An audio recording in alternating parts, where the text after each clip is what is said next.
That is one of the most beautiful renditions that I've heard of those two songs together. Here I am to worship you. Here I am to worship you. And then the follow-up verse he says, because I'm here to worship you, I give myself away. I give myself away. I'm here to worship you. In the course of my worshiping you, I'm going to give myself to you. You need to know that nothing makes God more happier than that. Than for his people to come and worship him. And then as a result of worshiping him, we give ourselves to him. I give myself away. I give myself away. Think about those words. He didn't take it. He didn't make me. I gave myself to him. I gave myself to him. I wanted to be with him. I want him to be my God.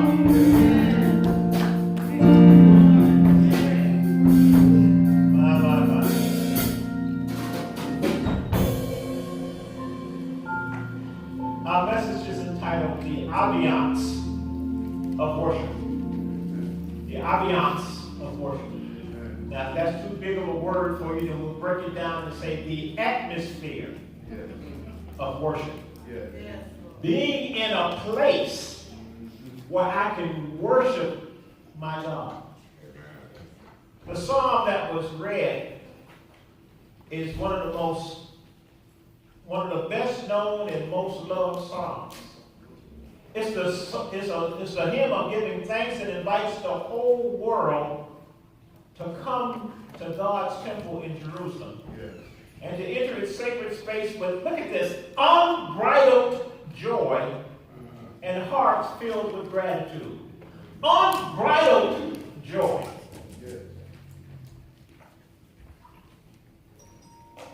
And this is how we should come into service. Amen.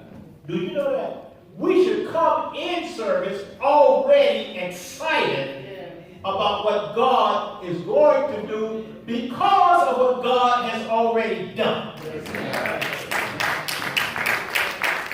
Worship should be a continuation of what God has already done.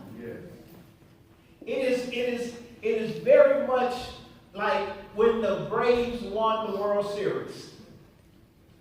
You had people cheering for the Braves who had never played baseball in their life. They don't even understand baseball.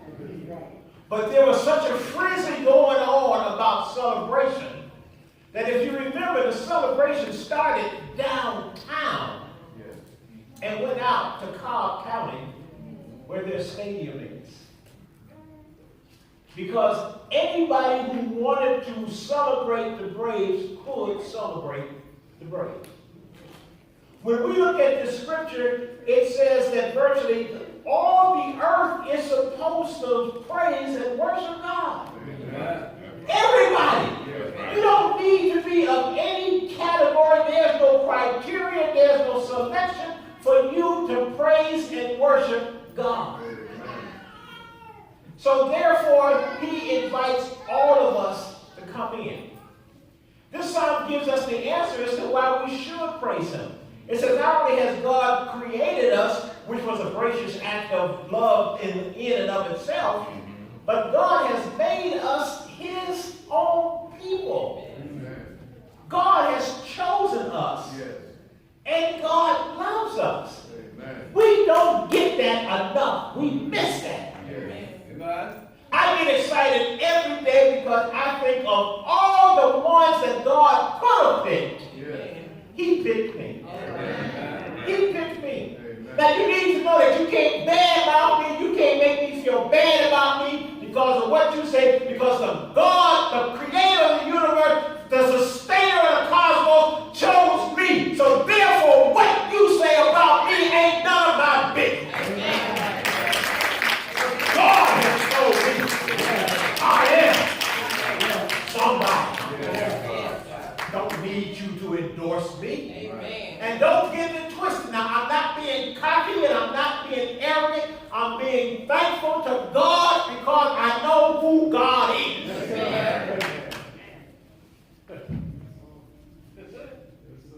He didn't just choose me, but he loved me. Yeah. I like to hear some of my folks say, he loved me. You don't even pronounce it right. But you say it that way because you think that you got an undying, unconditional love. Don't you know that can't nobody love you like God? No, there's even so, can't nobody do me like Jesus. Can't nobody do me like, and our foreparents, they didn't say it with the right English, but they said it right. Can't nobody do me like a loud. Loud is spelled L-A-W-D. Loud.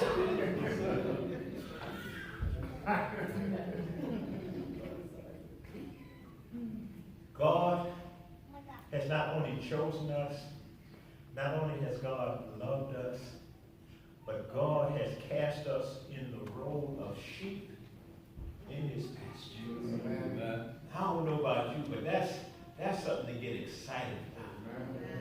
It says that the phrase that says we are the sheep of his pasture shows that not only does he want to own us as possessions, but he goes a step further and he cares for us and provides for us what we need. Amen. I don't know about you, but I get excited about that. That means that because I'm a child of God, there are certain things I'm not going to go without if I'm God's child. Amen. It's just like with our children. How many of us got number 8 children?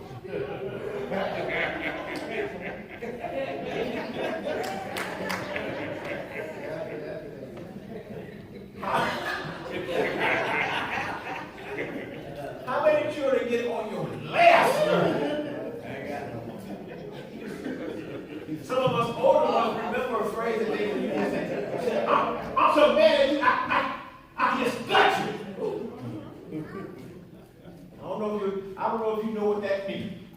But that's what they would do to a fish. They cut that fish open and rip everything out. Just stuff it with them. But you know what? You still a child. You still a child. No matter how much you do wrong, no matter how much you break our hearts, no matter how much you disappoint us, you still. You still our child. Where we get that from? I want you to know we ain't that smart. We come up with that by ourselves.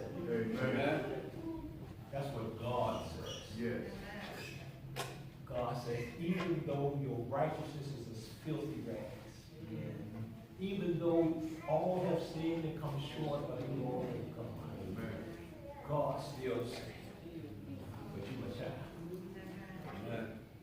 I try to remind my knucklehead kids every so often that there are some things that I've got to do for you that ain't got nothing to do with you. I'm your parent. And I'm supposed to do this. It's my duty. And sometimes they get it. And sometimes they go right away.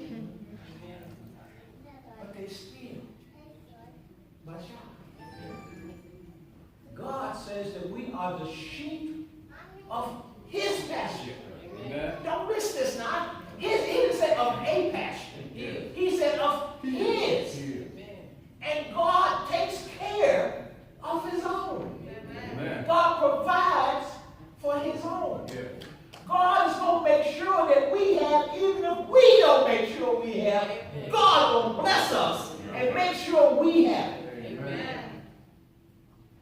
When we look at this, it's the reason that the psalmist says, raise your voice, make a beautiful noise to the eternal, all the earth. Serve the Lord with gladness, enter in his presence, singing songs of joy.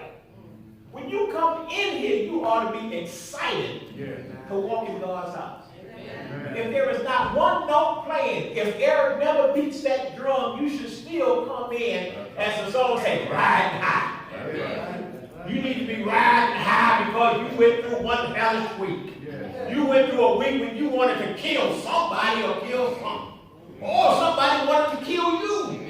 And you don't even know about it because God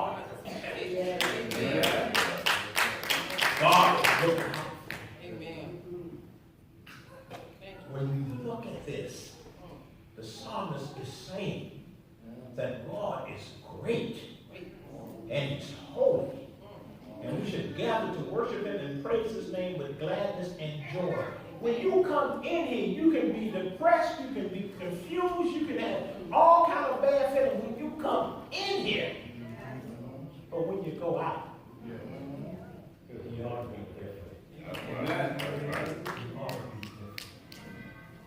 Because God says, I come, as Minister Jones said, that you might have life and have it more abundantly. Amen. I want you to see that this psalm also shows that God is victorious over His enemies. All who worship and recognize that God is great and holy should gather to worship Him. Why? Because He has an unmatched track record. God is 100%. He's I just say 100% because I don't know how many victories He had, but I do know He hasn't had any losses. Amen. And a couple of weeks ago, Minister EDK told us about God being the GOAT, the greatest of all time. God is the greatest of the greatest of all time. He gives us the status of being His people. Do you recognize the significance of that? I don't know about you, but I see people all their lives trying to suck up to people. Only to find out that once they die or once they use you up, they don't have nothing else to do with you. That's right. That's right. Somebody was talking about number 45. And 45 is endorsing candidates. And I can't remember where I heard it at, but somebody said, wait a minute, didn't he lose? Who wants to be endorsed by a loser? I don't know about you, but there's some winners I don't want to be identified with. There's definitely some losers I don't want to be identified with. God has an unmatchable track record of success, and God has chosen us to be His people. Amen. We don't grasp that like we should. Did you hear Minister Jones say the things that God has in store for us? That God has chosen us. That's not to say we ain't better than anybody else. Amen. Or anybody's any worse off than we are. But the fact that God has chosen us ought to make us sit up straight. Ought to make us walk with a certain strut. The world calls it a swag. Do you know that you can have a godly swag, sister? You can have a godly swag. Why are you walking like that? You don't know who I am. I'm a child of the King. The Most High King. Huh? So there is nothing that should really deter us from worshiping God. And I'm not downplaying the conditions of the world. Okay, yeah, the war going on in Ukraine. Okay, they're talking about inflation, the high gas prices. I want you to know that in our men's Bible study, we got a young man who drives 2 hours from Macon, Georgia, every Monday night to be with us. Amen. And he drives us home. And he drives us home. I wish you come up here on some Monday night and you see a Hummer sitting out there. When you see that Hummer sitting out there, that means he here. And he has testified, he said, I don't worry about the price of gas because of who I serve. Amen. He said that when I go to the pump, I don't put in no $5. I fill it up. Because the God I serve, saying that He will provide all my needs according to His riches and glory. God not only calls us as people, and I'm being redundant for a reason, because I want you to get that God says that we are His sheep, of His pasture. He wants to provide for us. He wants to take care of us. Don't you know? Just let me be real and say it this way. When I met Paula, okay? Come on. Paula had been single for a short time, but Paula had to make a lot of decisions. And Paul was glad to get somebody who was going to make some good decisions for her, and she didn't have to think as much. Huh? What am I trying to say to you? That you have a God who is so in love with you and wants to provide for you, that he wants to take that burden off of you and says, let me be your God. Let me take care of you. Let me provide for you. All ye that are what? Heavy labored and laden, come unto me, and I'll give you rest. Sometimes Paul would like to tell folk, I don't even know where the house note is. They said, well, why don't you say, I'll pay it. Amen. But it gets paid every month. God is saying to you, I won't only pay your house note, I'll pay your car note, your credit card, I'll pay your utilities. I'll put you in a place better than you think you live in now.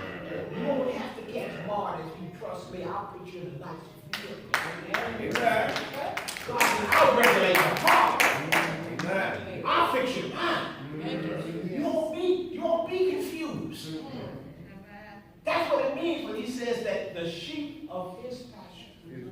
Because see, that's the difference between a shepherd and a harlot.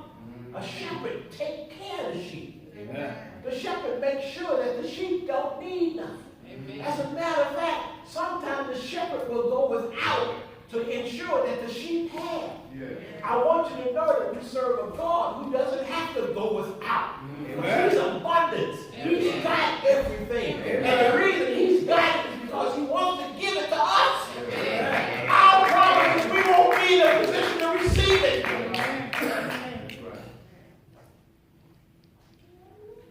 How do you receive it? It's only the ones who accept God as our Lord and our King can worship God to the level that we're talking about. Amen. Huh? You can't worship something you don't know nothing about. Watch out. Amen. But once you know about it, you can't help but worship Him. It's exciting to see the older people get saved, because when they get saved, they say, ooh, I wish I had done this earlier. They told me about Jesus all my life, but I thought I had to get some wild oats. I don't know about you, but the oats that I done seen, they ain't too good looking.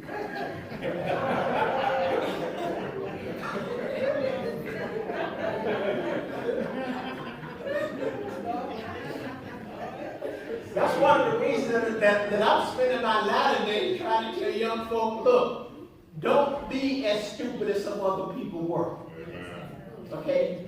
I'm into preventive maintenance. I told my kids, see, if you don't get in it, you don't have to get out. Amen. Amen. I wish my daughter was sitting in here so she could hear me say, when she relocated here from Chicago and she wanted to come live with me and Paula, I said, no, you can't come live with us. And she said, well, I said, you need to have an address so that when they pack up your stuff from Chicago, they got an Atlanta address to bring it to. So again, you got an Atlanta address. Yeah, that's it. That's my address. That's me and Paula's address. Okay? I said, okay, let me make it simple. If I don't let you in, I don't have to put you out. Amen. Huh? It's too many folk, me and Paula's age, that's taking care of grown kids. Amen. We didn't work this hard to be taking care of folk. Amen. Some of y'all remember the comedian Robert Harris? Robert Harris said, gotta go, gotta go! Amen. But our God is so different from us. Amen. God takes us in no matter how much we've messed up. Yeah, that's right. And no matter how many times we've messed up, He still takes us in. Yeah. And see, that's why some of us can praise God and worship God the way we do, because of what God allowed us to go through. Amen. See, God is not going to save you from every situation you get into. Amen. In some situations, He's going to say, okay, I told you to stay away from it, but you ain't got in it now. Now, there's some things I'm going to teach you now that you're in it. And if you're smart, you learn them things, and when you get out of it, you say, I ain't going back there. I've seen the caption on Facebook, they say, stop running back to what God freed you from. If God got you out of the situation, stay away from it. We worship God the way we do because of what God has done for us. And do you know that still the church, this is one of the reasons why the church is important. Because this is still the only place you can come and act the fool for Jesus. And we don't think we act the fool. Because you know what God has brought you. Yes, amen. Our Sister Janet was here this morning. Sister Janet is that lady who sits in the back that some folk complain about. Because every time I get up to preach, she says, yeah! Yeah! Yeah! And I've had people come and say, Pastor, can you shut up? And I tell them what Jesus said.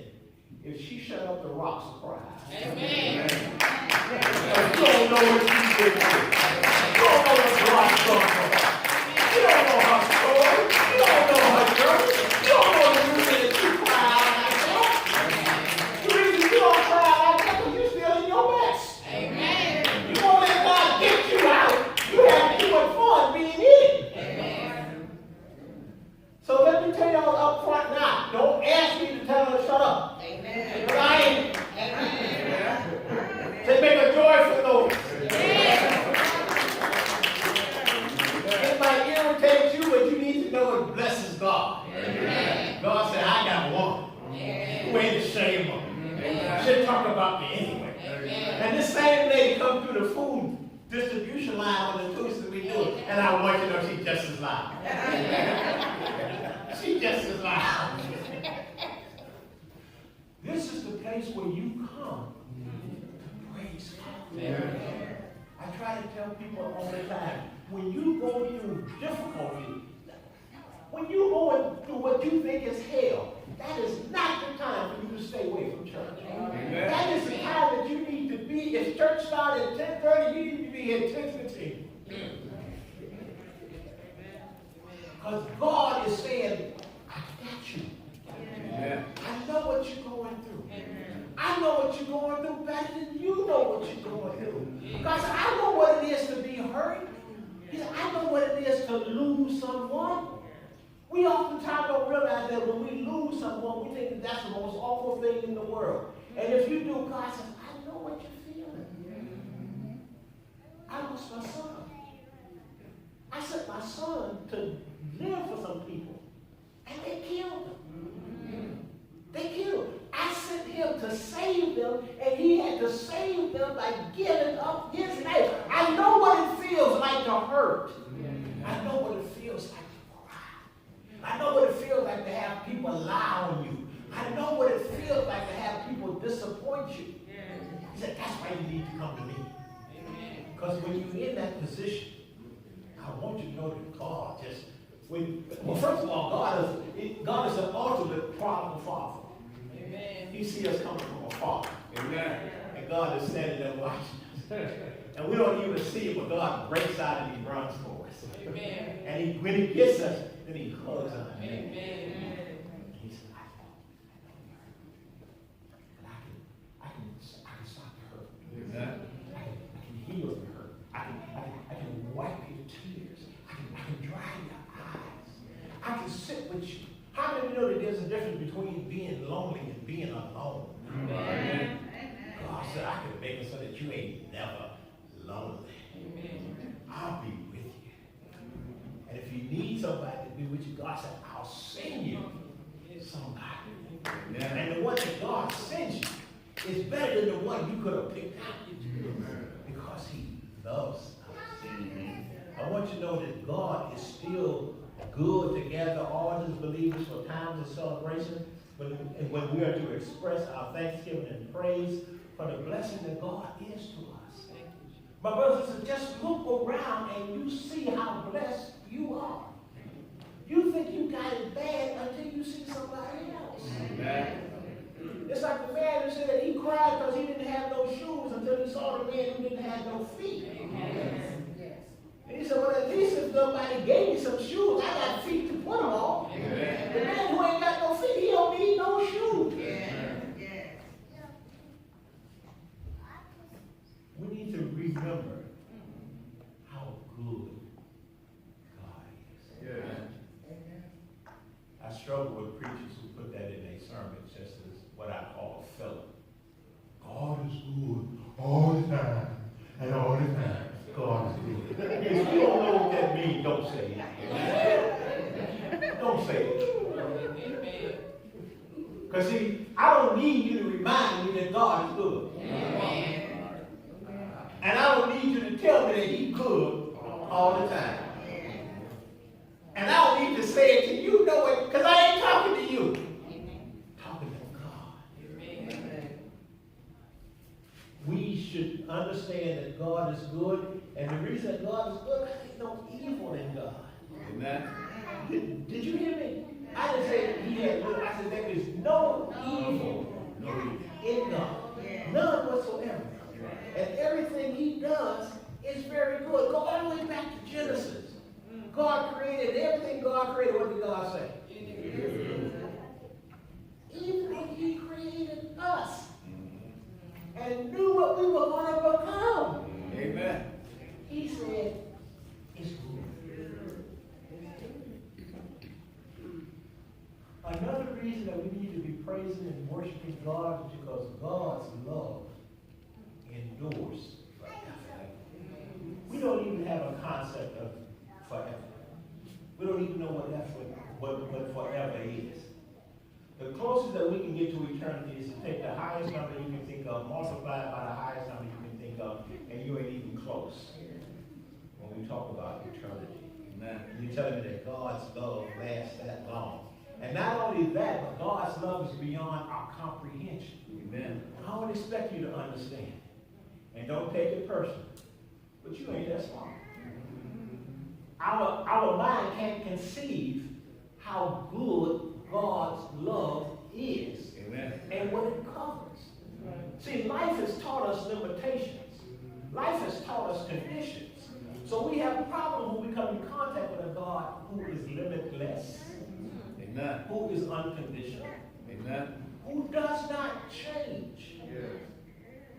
We look at this and say that His love endures forever. This is the same God. He was the same yesterday. He'll be the same today. Ain't going to be the same forever. Amen. If you think about that. As God has blessed me to get older, I'm falling more and more with God and with Jesus because I'm finding out that what my parents and what my grandparents told me was true. I thought that I needed Jesus in my teens and my 20s so I could get to my 30s. And I thought that if He was with me in my 30s, I'd get to my 40s. And then I thought that as I got older, that He was just good to have. Now that I got to the age that God is getting me to, I'm finding out that's why I got here. Amen. Because of God's goodness. Because of God's grace. Because of God's mercy. That God, we ought to be praising God for His faithfulness throughout all generations. Okay? I was so glad to be able to say to Cece this morning, the girl as fine as you is, don't you forget Jesus. Because you know, sometimes folk get fine. But they depend on their fineness. Only to realize that some of us who are older realize that we done lost some fineness. Come on. I done told y'all about that six-pack I used to have and me and Paul have been married a while. Now that six-pack is a cake. I don't have that slim, mean waistline I used to have. I got no handles now. I just tell one, the girl just grab me.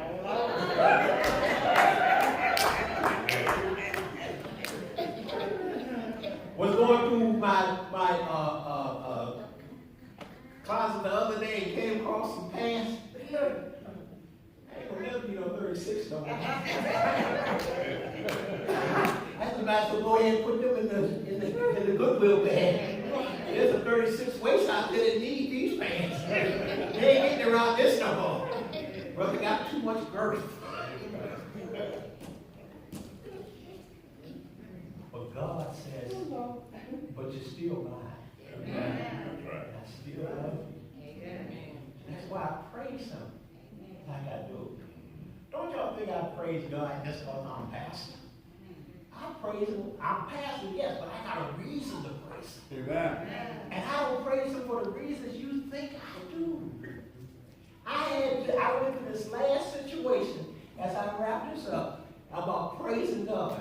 Because when I was writing that thesis, and y'all remember the Sunday when I told y'all about what I was going through to get through the thesis.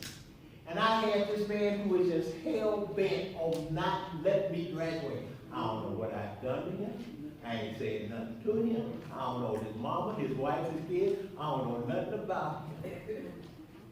But the God I serve, the God I serve, sent me some guardian angels to look over me and protect me.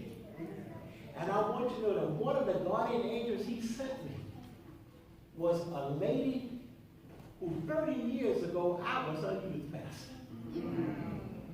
I was her youth pastor, and here she is, my seminary professor. Talk about God orchestrating and changing things. Amen. And she had been in the position that this man was in that was giving me a hard time. So she knew all the ins and outs since the other position. So every time when the man would come up with a negative, she'd come up with 7 positives. Amen. Every time the man would nitpick this, she'd say, yeah, but look at all this. Amen. And it came time, and she told me all through the semester, she said, you just be faithful. You just hang in there. You do your job, and we're going to do our job. Amen. Our job is to get you out of here. She said, you do your part, we're going to do ours. And I want you to know that we worked. It worked. It took 12 edits to get my thesis approved. 12 edits. What about giving up on 6? What about giving up on 9? And those of you who have earned master's degrees, you know exactly what I'm talking about. Those of you that haven't, you ain't missing nothing. Because I don't wish that kind of pain on nobody. But they finally came to one of those. I wanted to graduate magna cum laude or cum laude, but I told them I'd be happy graduating oh Lord.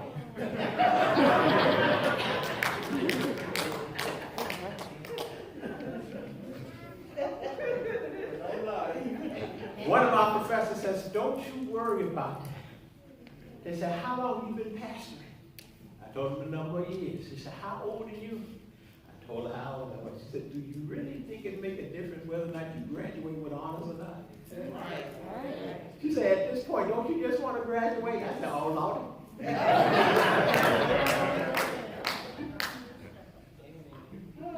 They sent me the congratulatory email that said that I had made the list. And I had an impressive GPA to where if I wanted to go into the doctoral program, I'd be accepted. When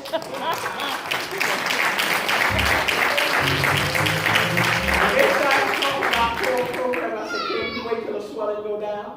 Can we wait till my blood pressure get back to normal? Okay? All I wanted to do was graduate. God saw fit to let your pastor graduate. As the old folk would say, come hell or high water. The water got high, he gave me a bigger boat. Gave me a bigger oar. And taught me how to ride in the storm. That's why the ambiance of worship, the ambiance of praise. God puts you in situations every day for you to praise Him. Amen. He puts you in positions every day for you to worship Him. The question is, are you going to see that for what it is? We need to get out of the attitude of saying, Lord, why not? Oh, Lord, why me? I say, Lord, why not? Why not me? Because when you've gone through the rain. You've been through the storm. And you can do like the old folks say. You stand and having done all, you stand. I want us to get a celebratory worship of God. Amen. Whatever you have been through, and I said it earlier, look at the fact that you've been through it. You didn't stop. You didn't commit suicide. You may have wanted to, but you didn't. God protected you. You may have wanted to die, only for God to step in and say, no, not yet. Not yet. I still got some stuff for you. Jesus never promised us a rose garden. But what he did promise us, that I'll always be with you. I never leave you, nor forsake you. In the midst of our trials and tribulations, God is still God. Amen. And the more you know about God, the more confidence you get. The more excited that you get that you are one of God's. And when I say one of God's, I close with the statement. God knows which one you are. I tell people, Blondale, all the time, I'm one of God's favorite children. I didn't say I'm his only favorite, and I didn't say I'm his most favorite, but I know I'm one of his favorites. Amen. And that's why I walk the way I walk. That's why I act the way I act. Because God has told me, because of the way you worship me, because of the way you praise me, I'm going to give you things that you haven't seen before.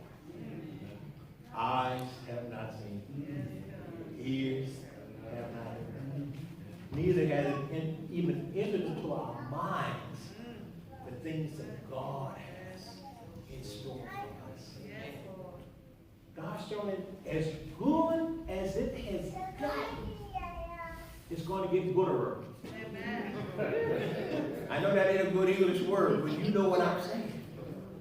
Let me share something with you. I know I said I was going to close it up, but God just gave me this. We have been praying about upgrading our video ministry. Do you know that our district sent us a $2,500 check?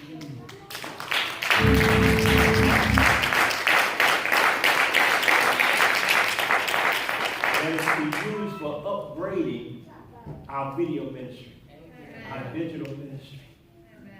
Why? Because we praise God. Because we celebrate God. Because we worship God. That's what gets me excited. Is that he just keeps doing great things. And even in that, the best is still yet to come. So go tell it. Tell it. Tell it, tell it. Tell it, tell it, tell it, tell it. Tell it. Tell it when they want to hear it. Tell it when they don't want to hear it. Just tell it. And God will bless us. Correction. God will continue to bless us. Amen. Amen.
Now I want you to know,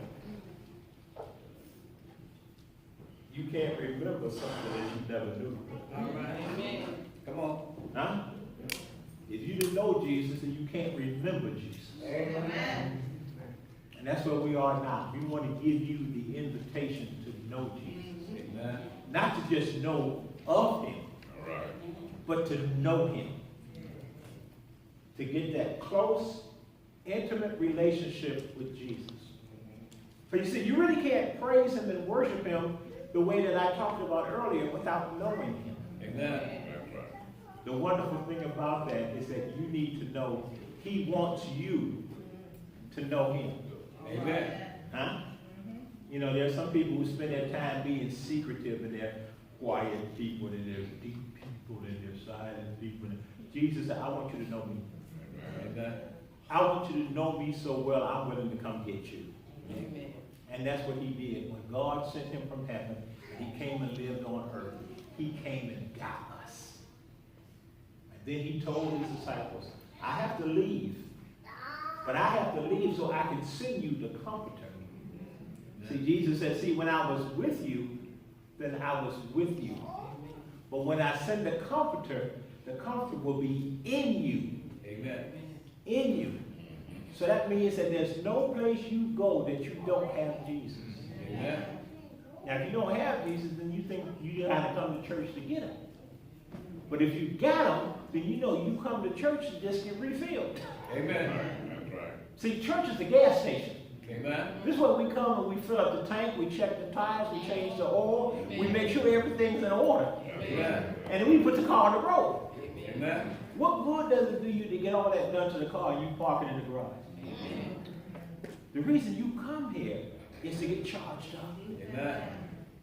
That's why the devil don't want you to come here. Amen. Because when you come here, you find out that you low on air. Amen. You find out that that E on your gas tank don't mean enough. Come on. That's why we come to worship. And that's why we extending to you the invitation to accept Jesus Christ. Amen. Don't act like you don't need Jesus. That is a trick of the devil. Amen. He wants to keep you weak so he can keep whooping up on you. Amen. Huh? That's what the whole war in Ukraine is about. Ukraine broke away from Russia. They started standing up on their own, and Russia didn't like them standing up on their own. And Ukraine said, well, you shouldn't have let us get away. And now they got away. Now Russia trying to get them back. And Ukraine said, we fight for our homeland. And they caused Russia all kind of problems, making Russia wish they had stayed in Russia. It's the same way with the devil. It's the same way with the devil. The devil don't want you to get to God, because he know what God got in store for you. Amen. So he can't stop God from getting it to you unless he stops you from getting to God. And that's what the invitation is all about. That's why this part of the service is really the most important part of the service. Because right now there's somebody that is they're struggling with whether or not they should give their life to Christ. And the devil is giving you all kind of havoc right now. Because he knows that once you get up and come and accept Christ, then he is reminded of what he already is. And what is he? He's a defeated foe. The devil's already lost. But he's like some people. When they go down, they want to take as many with them as they can. There's an opportunity for you to let the devil go down and you go up. Amen. Is there one? Is there anybody here, either in the physical sanctuary or the virtual sanctuary, who has not accepted Jesus Christ? Now I want you to know now, there's all kind of stuff going on in your head, in your heart, and in your spirit right now. Because the devil knows what's going to happen when you give your life to God. Not only has he lost another one, but he knows what you're going to become in God. That's why some of us still stay with God, because we have not yet become what God wants us to be. But we've made so much progress. The devil wants to keep you where you are, because he knows what God got in store for you. He's seen God change the lives of people. So we extend to you the invitation to accept Jesus Christ as your Lord and Savior. The Word of God says, whosoever will, let him come. Regardless of your background, regardless of what you've done or haven't done, regardless of who you've been with, where you've been, that doesn't matter. God says, you ain't fooling me. I already know that. And then he says, and I love you anyway. Amen. Now, know that as the Church of Jesus Christ, we've done what we were supposed to do. We gave you the invitation. It's not our job to convict you. That's the job of the Holy Spirit. The Holy Spirit is the one that convicts. The Holy Spirit is the one that changes hearts. All we do is give information. Okay? My job as your pastor is to make sure you get good information. Give you the good information that you can make a choice on. But I can't make you make the choice. That's between you and God. As the Church of Jesus Christ, know that we've done what we're supposed to do. We delivered the message. We made it possible for you to receive it. Now it's between you and God. Amen? Amen. We thank God for your presence as our acolyte prepares to come. We thank God for your presence. We thank God for your spirit. We thank God that you are open to the Holy Spirit. My prayer is that you will stay open to the Holy Spirit. That you would go where God is calling you to go, even if you don't know where it is. Amen. Even if you're scared, we tell you to join us and go scared. Because that's what some of us do. We just look confident, but you need to know we're scared. I tell people that's one of the reasons I wear a robe, because y'all don't see my knees knocking. But I'm going with Jesus. And I want you to go with him as well. I want you to go with him as well. Because what he has for us is so much more than what we can imagine. If you think it's good now, hang with Jesus. Hang with Jesus. And see if he doesn't make it better. Amen? Amen. We trust that you, again, have allowed time in your schedule to join us in the fellowship hall as we celebrate. And I want you to know that it's not just my graduation. Okay? Minister Nash was one of my sounding boards and going through it, and he reminded me, he said, Pastor, when you graduate, we graduate. Huh? Isn't that the way y'all felt when Cece graduated high school? Yes. When she graduated high school, y'all almost said, give us that diploma. That's our diploma. Oh, that we done went through with you. So the degree may have my name on it, but know that it's yours too. Because you're going to benefit from it. That's a promise I made to God. And God getting me through what He's gotten me through. Let's receive the sending forth. Most gracious and almighty God, how we celebrate you, oh God. God, how we thank you that you love us so much that you give us the opportunity to praise and worship you, even though we're not perfect, oh God. Even though that we've done things wrong, even though that we continue to make mistakes, oh God. You still love us and bless us with the opportunity to worship you and to praise you, oh God. Father, we ask your blessing upon the food that has been prepared for this reception, oh God. Father, not only bless the food, but bless the fellowship, oh God, that we may enjoy each other's company as we continue to worship you, O God, and praise you. Now unto him who is able to keep us from falling, to present us faultless before his presence with exceedingly great joy, to the only wise God, our Father, the one that we get to call Daddy, be glory, majesty, dominion, and power, henceforth, now, and forevermore. And all of God's people said, Amen.